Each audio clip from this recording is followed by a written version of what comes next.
propio, señas propias, enseña a nuestros hijos nuestra historia, la gloria de un pasado enterrado cuidadosamente, la memoria que robaron a mi gente. Almuta mía, Muyafa con Cora Beque, Columbine, Alberti, Lorca, Luis Rosales y Zambrano. Me pilláis, todavía lloramos Egea y sentimos por Taranto. Todavía oímos a Mairena y compartimos el mismo quebranto.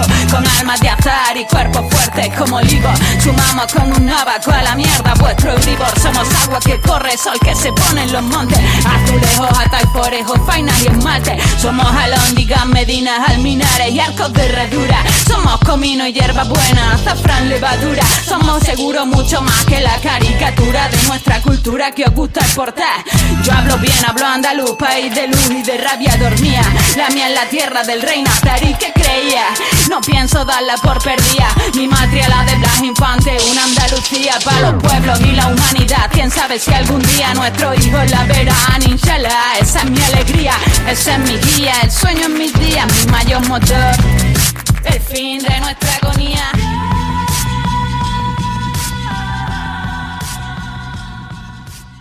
Pues muy buenas a todas, soy Alicia Belmonte del colectivo feminista andaluza en pie de Almería y vamos a continuar con las jornadas de feminismo andaluz en torno al 8M, que como sabéis vamos a contar con una mesa redonda sobre la mujer sindicalista en la que participan Elena Moreno y Vanessa Sánchez, una charla sobre antirracismo andaluz de señora Prefor y otra charla de mujer y movimiento obrero de Araceli Pulpillo.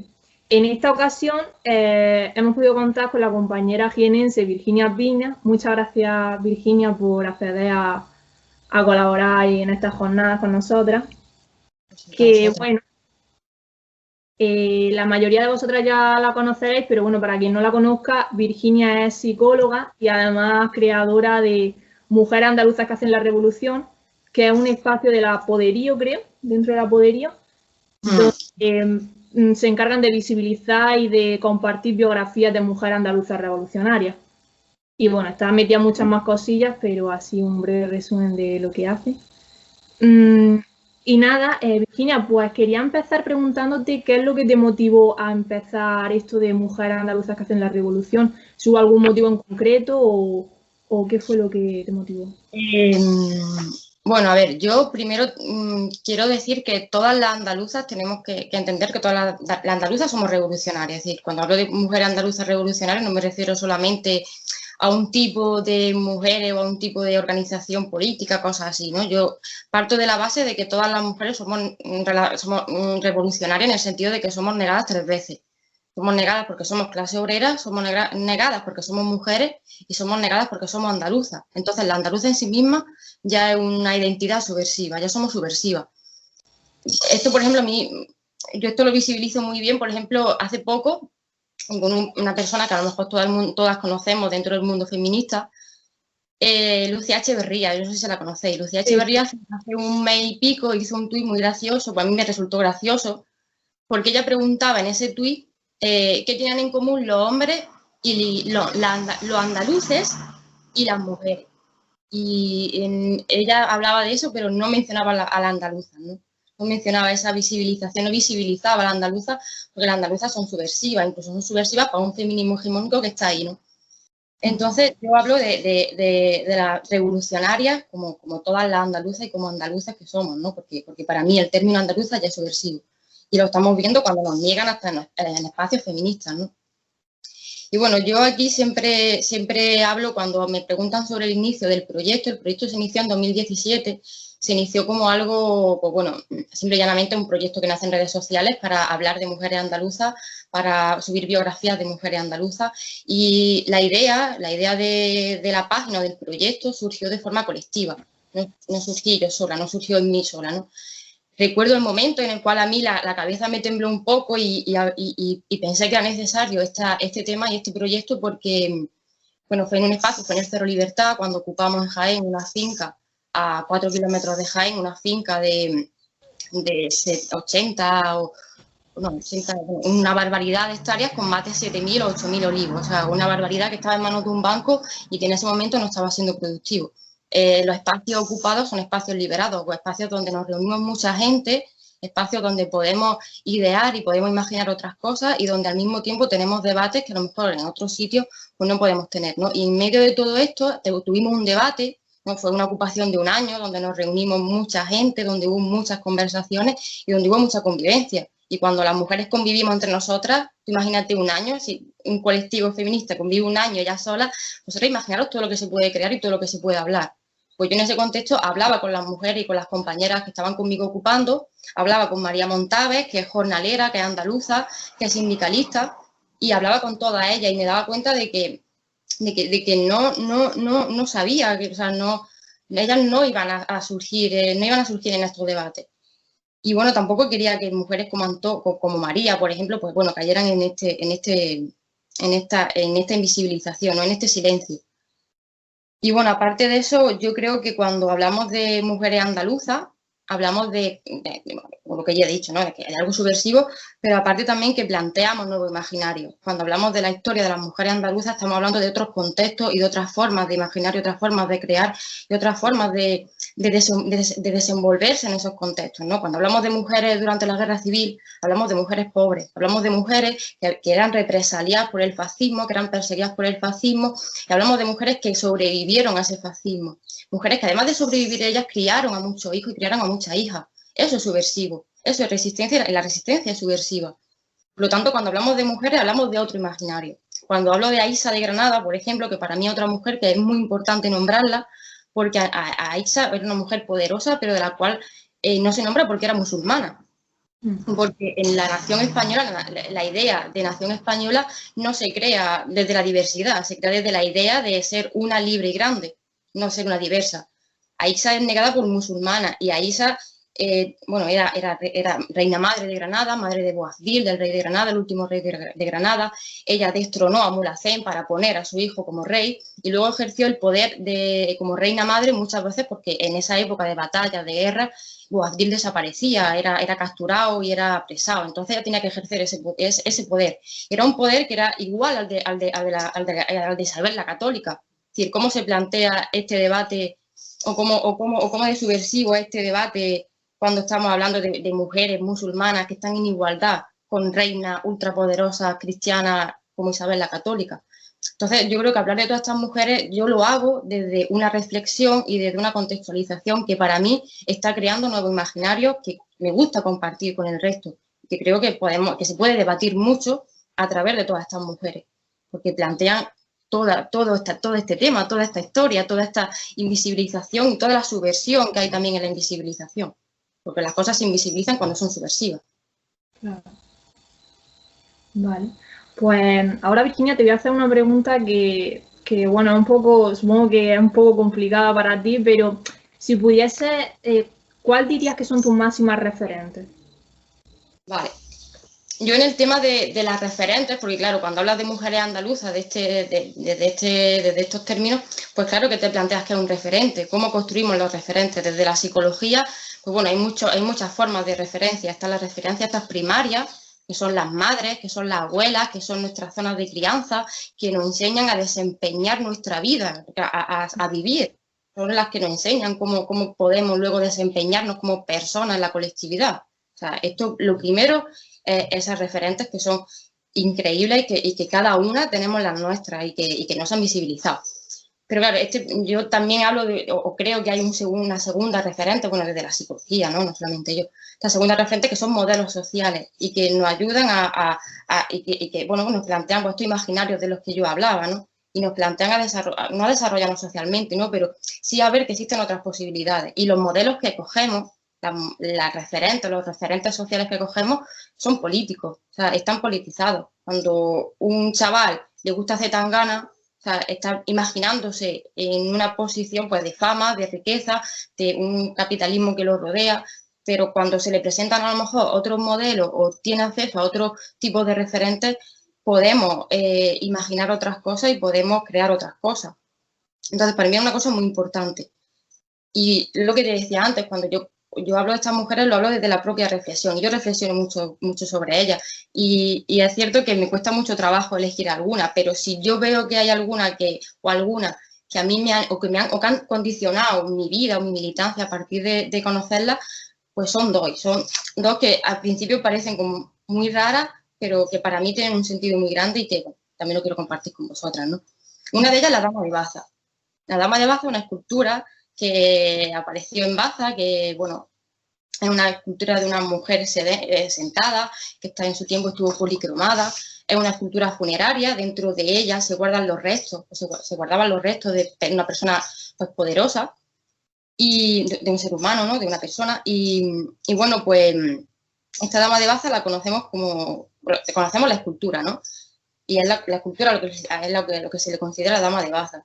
Esta escultura se encontró en 1971 en Baza, que era la antigua capital de los bastetanos, era la antigua Basti, donde estaba el pueblo íbero. Y bueno, en ese pueblo, en Baza, en la necrópolis, se encontró un ajuar, se encontró una tumba donde estaba la Dama de Baza, que bueno, que planteaba que no había duda de que quien estaba enterrada dentro de esa tumba pues era un hombre, era un gran guerrero que era poderoso y que, bueno, pues le habían hecho todo ese ajuar y tenía ese sitio en la necrópolis porque era un hombre con poder.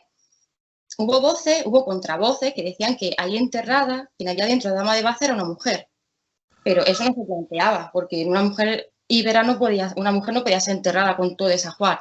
En 2005 se le hicieron las pruebas de la genética y se confirmó que era una mujer, pero hubo que llegar a confirmarlo. O sea, se dio por hecho que era un hombre.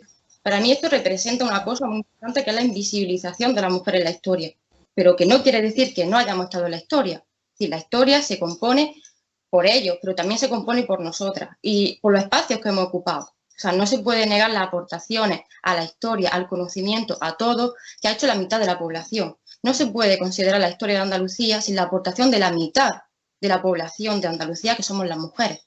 Ya sea cuidando, ya sea en el Tajo, ya sea donde sea, pero hemos aportado y aportamos. Y es una cosa que a mí ya me lo plantea porque, bueno, la apareció ahí de la nada, sin que nadie se la esperara, en su poderío, en su fuerza, sentada diciendo, pues no, pues aquí estamos. Y soy el ejemplo, y no voy a poder negarme porque soy el ejemplo de ello.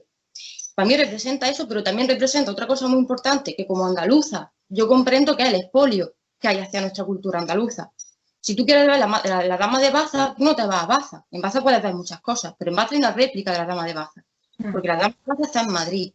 Una baceña, un baceño, un granaíno, una granaína, una andaluza, un andaluz que quiera saber sobre la historia del pueblo íbero, para poder ver la Dama de Baza tiene que viajar 400 kilómetros hasta Madrid. Eso para mí es una cosa que no tiene sentido, ¿no? Porque bueno, yo fui hace unos años a verla, fui al MAM precisamente para verla, y yo cuando la vi no sentí odio, no sentí decir, es que me la llevo para allí, para Andalucía. Yo no sentí eso. Yo me acuerdo que me puse sobre ella, o sea, me posicioné en ella y lloré. Me dio mucha pena. Me dio muchísima pena verla completamente descontextualizada. No poder imaginarme todo el contexto, toda la historia que esa mujer tenía. Porque la arrastran, la quitan de donde ella pertenece, donde tiene sentido verla, donde tiene sentido comprenderla, y se la llevan allí. Y eso es el expolio también de la identidad andaluza. O sea, cuando vayáis, si alguna vez vayáis al Museo Arqueológico Nacional de allí, de Madrid, veréis que llevar una libretilla, os lo aconsejo, y apuntar todas las cosas que hay de Andalucía. Hay colecciones enteras, toda la colección romana, mucha colección, o sea, la colección íbera. Tenemos el Museo Ibero en Jaén, que se está vaciando, que está vacío. Tenemos, o sea, a ver, ¿qué hacen allí, no? No solamente eso, sino, bueno, esto a ver, no quiere decir que yo qué sé, que los museos no tengan que existir o cosas así, sino, a ver, hay cosas que se encuentran en arqueología que son muy comunes, que son monedas, que son ciertas cosas que, bueno, que es normal que se repartan por el mundo. Si tú vas a muchos museos, puedes encontrarte pues, vasijas griegas, porque hay muchas vasijas griegas de arte griego y estas cosas. Pero cosas así tan originarias, tan importantes, yo creo que deberían estar en sus lugares de origen para crear esa identidad y esa sensación y todo eso que es el pueblo. Bueno, una fue esa, ¿no? Una fue la Dama de Baza, la que a mí, pues, para mí fue significativa por eso. Y otras fueron las jornaleras andaluzas. Yo digo, bueno, a ver, soy de Jaén, es imposible, no está influenciado por la agricultura o por los jornaleros de Jaén, por muy ético que sea o por muy, no sé, que sea, el jornalerismo no ha criado nada de mamá aquí, y el jornalero no ha dado de mamá aquí. Y si queréis, la otra parte para mí es la jornalera, ¿no? bueno, para empezar porque soy de Jaén, pero también un poco lo que os contaba antes sobre el cerro, ¿no? La experiencia del cerro y de la ocupación del cerro. Durante la ocupación del cerro, que ya he dicho un poco lo que era, y bueno, y eso, en ese contexto yo conocí a una persona que para mí me ha influenciado muchísimo, que para mí me ha hecho ver las cosas desde otras perspectivas que a mí no me enseñaron en la universidad ni me van a enseñar en ningún sitio, ni en ningún libro, ¿no? Yo conocí a ella, María Montaves. María Montaves para mí es, yo qué sé, una mujer jornalera de Jódar, que ha vivido toda su vida del campo, que ha emigrado, que ha estado aquí, que se ha ido fuera, que ha hecho de todo en su vida y que, bueno, es sindicalista y estuvo allí y eso, el cerro era suyo, ¿sabes? Entonces, pues yo aprendí mucho de ella, ¿no? Y ella era esencial para la vida en el cerro.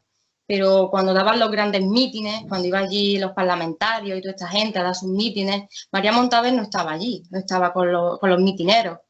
María, bueno, después de hacer manifestaciones y todas estas cosas, que bueno, se organizaban cosas bonitas, María no estaba allí. Y muchos compañeros y muchas compañeras que estábamos ocupando en el cerro no estábamos allí en los mítines, estábamos en las cocinas a lo mejor, preparando la comida que luego iba a alimentar a toda esa gente que estaba viendo el mitin y al mitinero también, ¿sabes? Sí, que es un trabajo súper necesario en la lucha.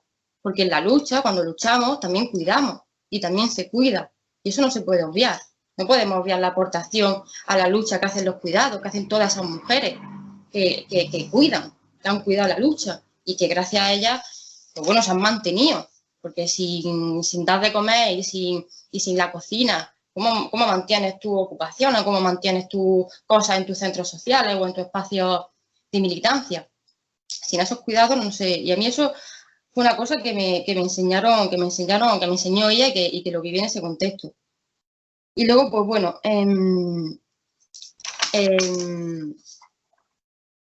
otra cosilla que también para mí es muy importante y que también deriva de las jornaleras y de las mujeres de Marinaleda, la lucha de las mujeres de Marinaleda, ¿no? Por el acceso a la tierra, la lucha de las cabras montesas, ¿no? Las cabras montesas fueron mujeres que se organizaron para poder cobrar el subsidio agrario. En fin, todas estas cosas que me han enseñado es también la problemática de la tierra que hay en Andalucía.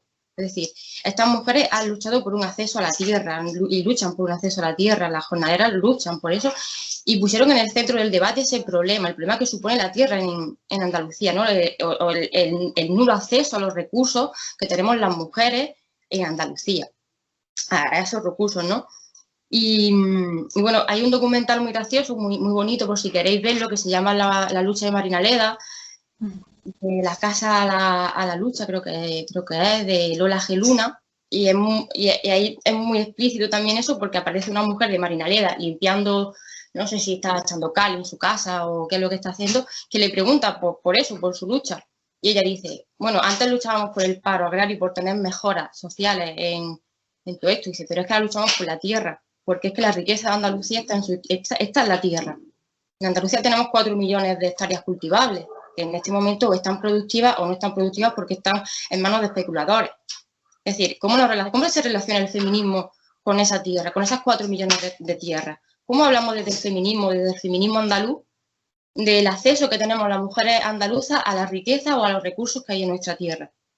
Entonces yo creo que eso tenemos que planteárnoslo también desde el feminismo andaluz, y es una cosa que solamente quien ha estado directamente relacionado con la tierra puede plantearnos. Desde los centros políticos, de quienes tienen todas sus necesidades cubiertas, no van a plantearse eso. Lo tenemos que plantear nosotras, que somos las que estamos enfangadas y las que nos tenemos que enfrentar a esa falta de recursos.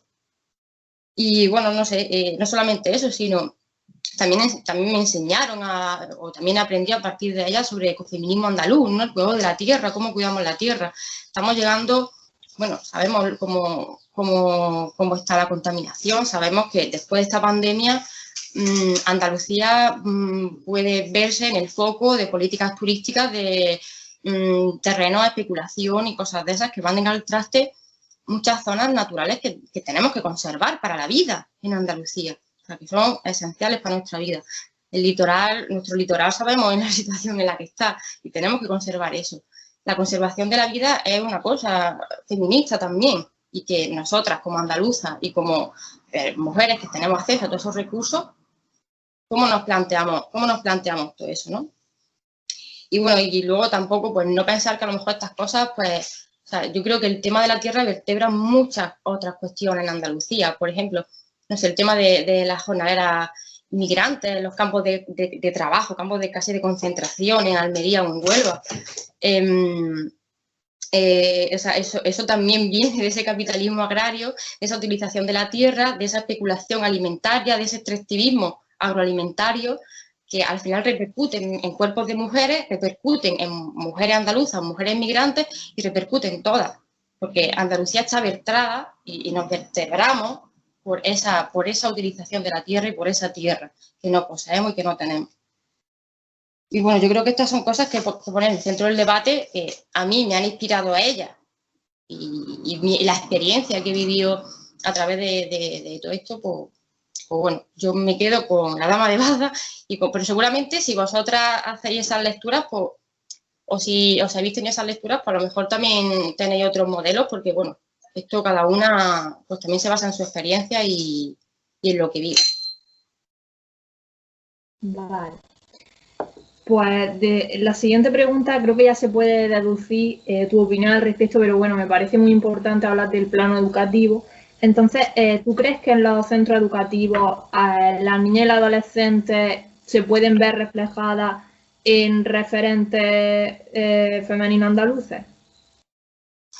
Bueno, esto es lo que ya te he dicho antes, ¿no? O sea, la historia de la andaluza es subversiva. O sea, en los libros de texto que no quieren eso no van a mencionarnos, ¿no?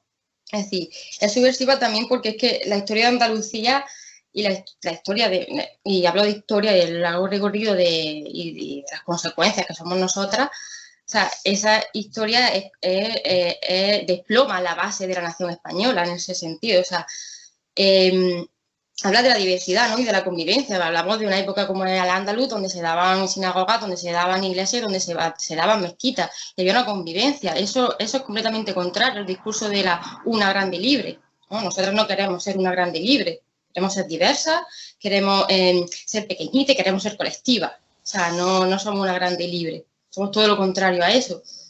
Por lo tanto, la historia de Andalucía, que no habla precisamente de una grande y libre, que habla de diversidad, que habla de encuentro entre pueblos, entre naciones, entre culturas, entre religiones, entre muchas otras cosas, que eso no es romantizar ni embellecer, o sea, las cosas como son.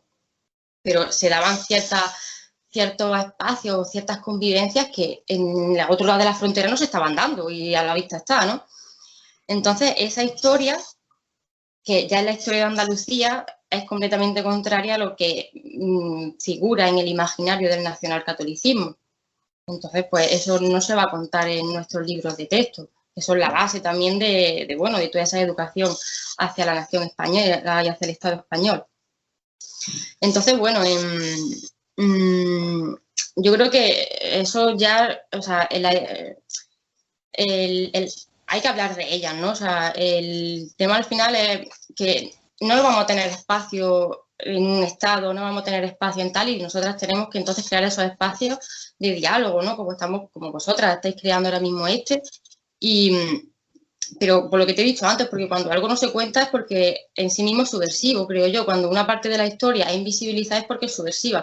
Y sea subversiva porque entraña algo también en ella que puede hacer temblar los cimientos de lo que hay por ahí, o porque puede ser peligrosa, porque hay también una represión contra esa subversión.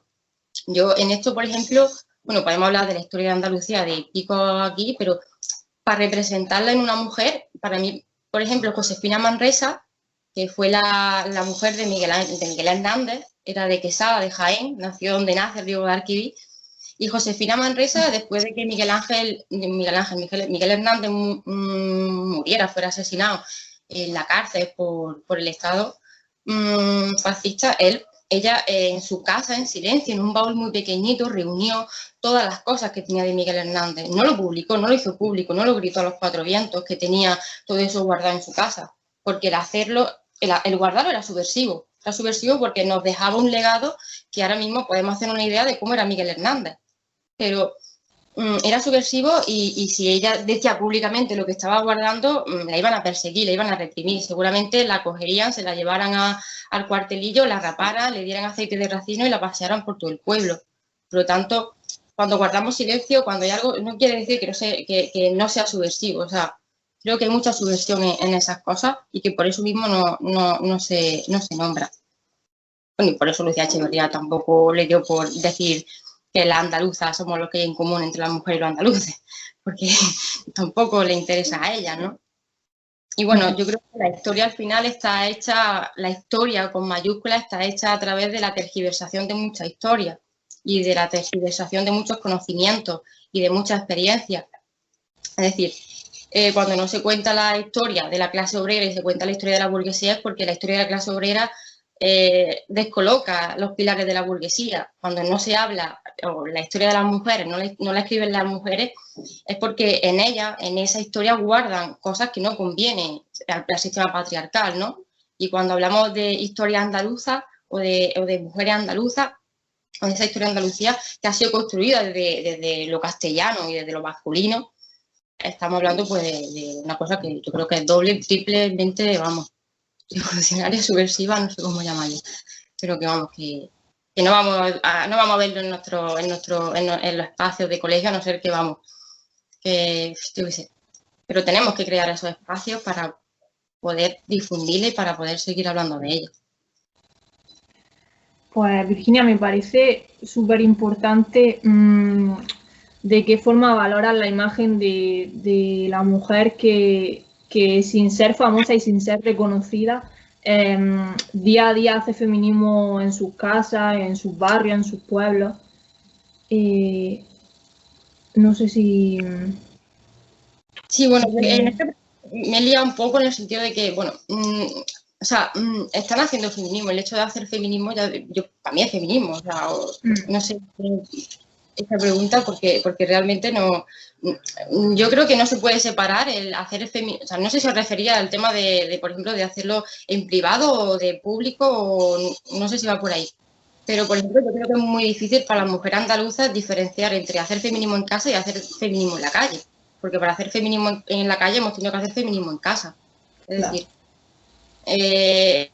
nosotras, la mujer andaluza no tiene servicio doméstico, porque somos, la inmensa mayoría de nosotros somos clase trabajadora. No tenemos servicio doméstico ni nada de eso, tampoco lo queremos, ¿no? Pero en este sentido, por ejemplo, yo me fijaba mucho en María Montávez también. Vuelvo otra vez a María Montávez. María Montávez, ella, como era jornalera de Jodar, en Jodar pasa una cosa que cuando llega marzo, el pueblo se queda muy vacío. Mucha gente se sube a Navarra a trabajar el espárrago de los navarros, de la tierra de Navarra. Y tienen que emigrar allí. Y entonces pues, el pueblo se queda solo. Muchas mujeres van allí. Muchas mujeres no tienen hijos. Tienen hijos que están en la escuela. Entonces María, que es abuela, se queda con su nieto y los cuida en ese sentido. Y bueno, y ella, pues cuando estábamos ocupando el cerro, los niños estaban allí y se creaban zonas de crianza y lo que era público era privado porque todo se colectivizaba y todo se hacía junto. Entonces, en ese sentido,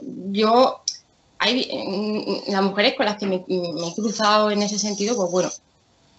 Pero sí que es verdad que, bueno, que en ese feminismo que tú hablas de casa, yo a lo mejor pues hago más referencia al feminismo de mi madre, ¿no? Mi madre fue una mujer que en el año 88 abandonó el hogar cuando se enteró que estaba embarazada de mí, porque no quería que yo viviese en el lugar en el cual ella estaba convirtiendo en su matrimonio. Ella no quería eso para mí, ella quería un ambiente saludable donde criara a su hija. Mi madre no tenía una formación feminista ni sabía todas esas cosas, pero mi madre supo que salir de ahí era proteger mi vida y lo hizo. También es verdad que para que mi madre pudiera hacer eso tuvo que haber una politización del feminismo, una politización de los problemas, de las problemáticas de las mujeres y una organización para que mi madre pues, pudiese abandonar ese hogar y no la persiguieran por el abandono de hogar y no le quitaran mi custodia, porque mi madre se enfrentaba a eso. Actualmente ya no, porque esa organización y esa politización del feminismo, y politización no he entendido como partido político, o sea, politización he entendido como debate público, como hacer un debate público de aquellas cosas que a nosotros nos han dolido y que nos duelen, ¿vale? Entonces, pues bueno, yo sí que creo que hay que politizar, hay que hacer debates públicos de lo que a las mujeres nos duele. O sea, lo contrario no hay feminismo. O sea, si no politizamos nuestras dolencias, seguimos, o sea, ¿qué hacemos? Seguimos igual, ¿no? Queremos transformar la sociedad. Entonces, yo sí que creo. Y luego pues nos podremos organizar, nos podremos formar o todas esas cosas. Pero tenemos que debatir públicamente y tenemos que buscar como colectivas, como sociedad, no lo sé, respuesta a las problemáticas que sufrimos las mujeres. Eso es así. Y politizar, ya lo digo, no es estar en un partido político, es una forma de organización. Politizar, politiza en la frutería de tu barrio, politiza o creas debate público en tu casa, o lo hace en redes sociales o lo hace donde sea, pero yo creo que eso mínimamente es necesario. Y luego, pues, bueno, nos organizamos de una manera o de otra, pero debatir, hablar sobre nuestros problemas, hacerlo político, lo personal es político, más feminista que eso, pues, yo creo que sí que es necesario. Y bueno, no sé si os referíais a eso. Sí, justo a eso. Y bueno, no sé. Yo, por ejemplo, hay una cosa que a lo mejor en este plano se va a ver más claro, ¿no? Yo soy psicóloga, bueno, estudié psicología. La salud mental no está en el debate público, o sea, no está politizada la salud mental. O sea, y no está politizada porque, por ejemplo, para ser orientadora en un colegio, te tienes que conformar con las obras del resto de puestos. Es decir, cuando se sacan la oposición, la lista de oposiciones para educación pública, a los orientadores a los orientadores de los colegios, a las orientadoras, es lo que ya sobra de todo el gasto que se ha hecho del otro, lo que ya sobra se gasta en contratar psicólogas. Es decir, eso es porque no estamos hablando de inteligencia emocional, no estamos hablando de relaciones, no estamos... Y eso hay que hablarlo. O sea, hemos pasado por una pandemia, vamos a ver el resultado de pasar tanto tiempo sin sociabilizar. Eso va a tener un peso muy grande y está teniendo un peso muy grande en la ansiedad, en la depresión que estamos sufriendo. Y si no se politizan las cosas, si no se hace debate público de eso, pues te seguirá costando 60 pavos el ir a una sesión con una psicóloga que mucha gente no puede permitirse. Pues si no politizamos y si no hacemos debate público de nuestros dolores de todo, pues a ver cómo buscamos soluciones emancipadoras y transformadoras. Y no sé si era eso.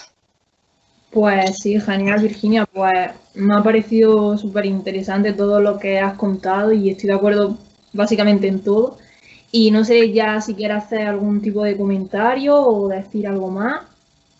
Bueno, yo creo que había una cosa que se me había quedado por aquí, pero bueno, no sé, otra cosa que a mí también me plantea mucho el tema de la formación, ¿no? O sea, dentro cuando hablamos cuando se habla de politización y todas estas cosas, que muchas cosas que parece como que cuando se politiza algo es como que sí o sí es la formación. O sea, tienes que estar formado para poder debatir, es necesario tener una base. Pero yo he compartido militancia con muchas personas que no estaban formadas, que no tenían. También tenemos que plantearnos que es la formación, que está formado. O sea, vuelvo a decir, o sea, yo tenía una formación formal, pero cuando ocupamos el Cerro Libertad, si no sabía, si no conocía lo que era el trabajo con la tierra, que no te lo enseñan en ninguna universidad, pues no hacías nada. O sea, ¿qué carajo hacía ocupando tierra para comer si no sabes plantar un tomate? O sea, y eso es básico, o sea, eso es un conocimiento básico que a nosotras, a las que estamos en las universidades, también se nos niega, porque se nos dice que no es un conocimiento y eso es necesario. Entonces, también hay mucho debate en torno a la formación, así, yo creo que la formación es complementaria, pero la vivencia, el sufrirlo, eso es lo que primeramente te va a hacer tirar para afuera. O sea, mi madre no estaba formada en feminismo, pero mi madre sabía que si no salía de esa casa, su hija iba a padecer los estragos de la violencia patriarcal o del patriarcado. O sea, el sentirlo, el dolor, el verte en esa opresión, o sea, además en el feminismo es súper intuitivo, no hace falta estar formada para saber que te están cagando la vida, ¿sabes? Y yo eso creo que está súper claro y que tenemos que tenerlo súper claro. La formación es complementaria y viene, pero los dolores, eso no se le puede, yo creo que eso no se le puede negar a nadie. O sea, es como que solamente la formación te capacita. Eso no es válido, por lo menos lo que creo que queremos construir, ¿no? Pues estoy de acuerdo. Pues ya estaría. Ya estaría la charla sobre mujer andaluza en la historia. Y nada, Virginia, muchísimas gracias por tu aportación. Ha estado súper interesante.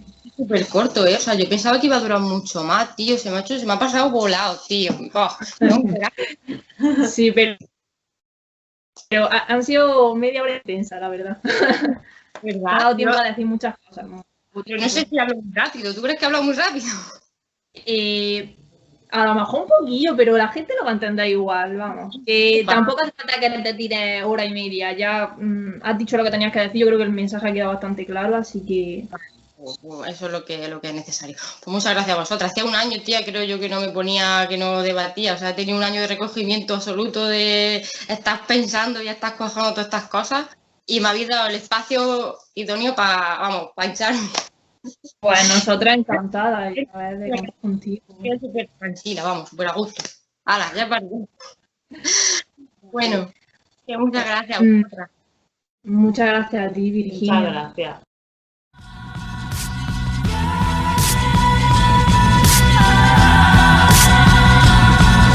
Nos sobran los motivos para teneros de enemigos. De vuestra España no somos nativos. Nos echaron, nos mataron, nos prohibieron no hablar nuestra lengua. Eso que llama reconquista fue una guerra y la perdimos. Nos robaron nuestra tierra, algunos huimos, otros ocultos en la sierra y armados resistimos. Un genocidio en todo regla y nuestro pueblo lo celebra. Esto es fácil, quieres ser un tío tono o un pantera negra. Deja de asumir la imagen que el amor refleja de ti. Deja de fingir tu acento, deja de sentir vergüenza conformarse con migajas. Escuchas que nuestro pueblo de lo mao no trabaja. Lame la mano de quien te amordaza. Estar del lado de los mismos que te desplazan. Vergüenza quien abraza a su verdugo, quien se aprieta el yugo. Seamos tuyo por quien te doblega. Vergüenza que seas tú quien le sagas de cortafuego. Es un mal trago, pero cada día más ciego y con más miedo. Andaluces levantaos, pedís tierra y libertad. A la deriva y sin un faro el barco se unirá. Amo mi tierra, lucho por ella, mi esperanza es su bandera. Verde, blanca y verde y con una estrella. Mi pueblo duerme siempre bajo su estela. Es hora de que despierte y eche a andar a la carrera. Yo tengo clara en mi conciencia la visión sombría del jornalero. He visto pasear las hambres de la estación saliendo para